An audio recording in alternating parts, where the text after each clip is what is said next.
Okay, this is going to be our move analysis for the new moves that came out for Frieza specifically. We're going to be looking at Dark Inscription first.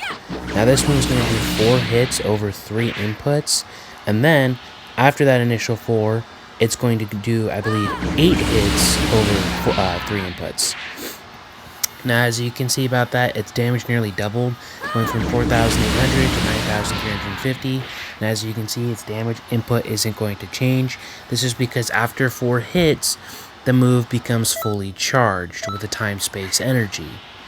Now, these 4 hits can happen through any way. As you can see right here, we got 1, 2, and 3. Now, if you only do 3, it's only going to be a semi-charge. As you can see, the move does 6,000, which is more than its initial damage output, but less than if you were to have it fully charged. Now again, if you do 4 hits, doesn't matter how, be either through the fully done move or through 4 separate hits, the move will now do its maximum damage. This is going to work the same way for all of his moves.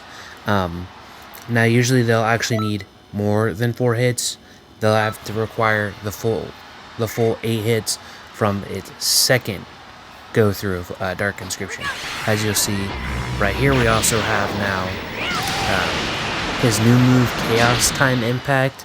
Now this move has, again, 3 damage inputs that will not change. Now normally I'm bringing this up because the original Time Impact does more damage the closer you are to your opponent, catching them and then doing damage on the initial input. As you can see, this one does not. It'll do 14,000 whether you're point blank or far away. Its damage input will change depending on the amount of Dark Inscription hits you have on your opponent. Having 4, it'll do about 17k.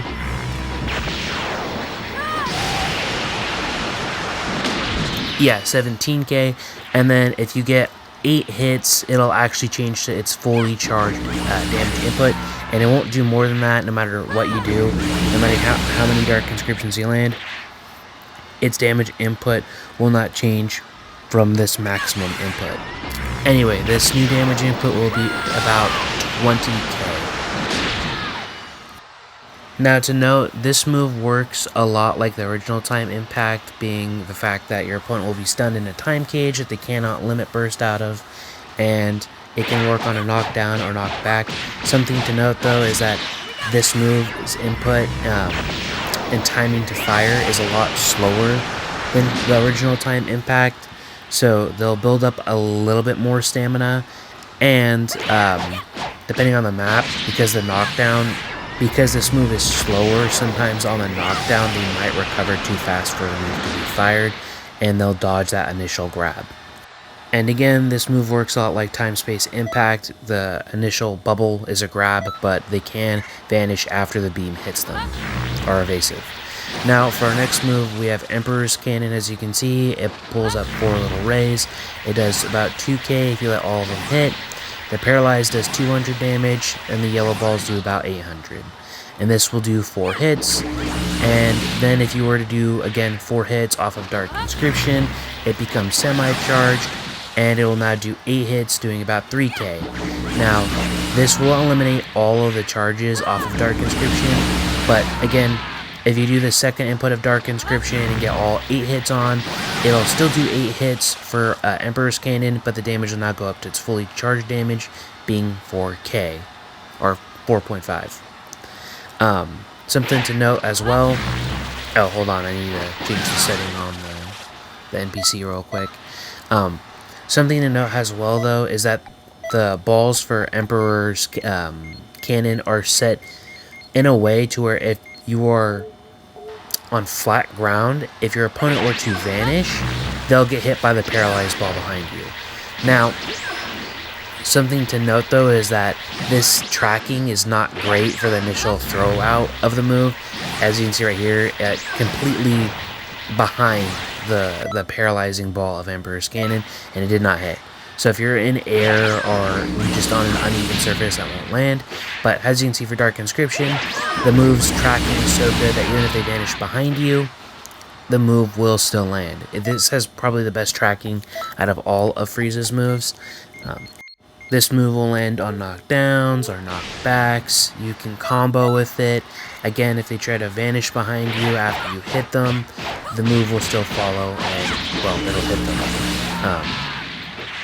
Again, as you can see that, it'll always lead into a knockdown. For some reason, this isn't a heavy knockdown. I think it should be. Moving on, we have now Emperor's Cannon. Now, this move you actually can't combo with. As you can see, it actually has an animation for where you set up the move. So if you try it on a knockdown or knockback, it'll just pause you for the finish off the move's animation and then continue. Now, after you have the move set up, you can fire it during combo and all the moves will hit. It's just during that initial input, it will actually stop you. Something else I wanted to go over is that in the description for Dark description, it says that the move, you can use a second input after firing it, and then it'll pretty much combo with another super. But as you can see, that's not really the case. The move won't connect. Now, what it does mean, however, though, is that you can use it as the second input after a super, and it'll combo. As I'll show you right here, you can use moves like God Splitter, and then into Dark Inscription, and the combo counter goes up.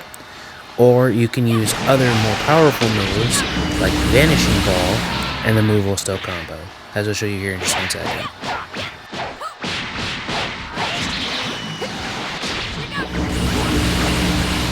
And just to confirm, I'll go ahead and do it again, just so you guys can see that, yes, even with moves like Vanishing Ball, which have a long startup time and long end lag, the move will still be. Yeah, and with that being said, I think we can officially say Dark Inscription is cracked. Even if you decide not to use the ult, I have no idea why you wouldn't, but even if you decide not to, you can use it as an end of combo, and the move just adds on so much damage. And you can use it after powerful moves like Vanishing Ball.